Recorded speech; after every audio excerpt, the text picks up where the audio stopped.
Welcome back to Spectrum News 1. Meteorologist Robert Suhr. Another look at your weather on the ones here on this Saturday, August 30th, the final Saturday of the month. And we had some very chilly temperatures earlier this week, especially in the morning. Very fall-like out there. When you think fall, you think frost.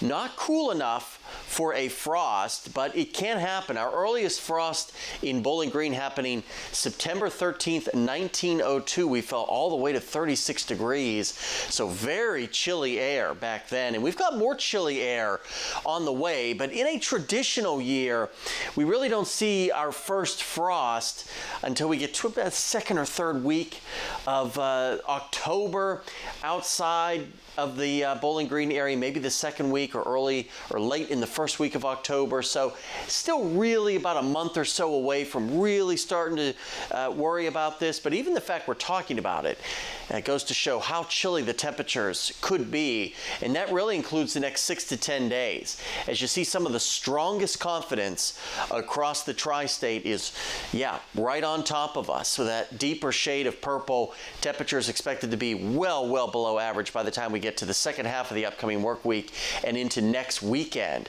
Another very strong shot of cooler air. Still below average today by a few degrees, but overall a great late summer day with lots of sunshine, lower to mid 80s by this afternoon. We continue to have that northeasterly and northerly flow of air, keeping things very quiet other than a couple of high clouds passing by. By tonight and tomorrow, we could see an increase in our cloud cover, especially high cloudiness. It's not going to be mostly cloudy, but it should funnel out the sun at times through the morning hours on Sunday, but we should remain dry throughout the day on Sunday. So lots of sunshine today, temperatures mid 80s, just a little bit below average today by 2-3 degrees. So a very typical late day or late August day, but most importantly, low humidity values, which most of us will certainly take. Upper 50s, lower 60s, still below average for our lows by Sunday morning. Then you look at the extended forecast, kicking off September on Monday with Labor Day.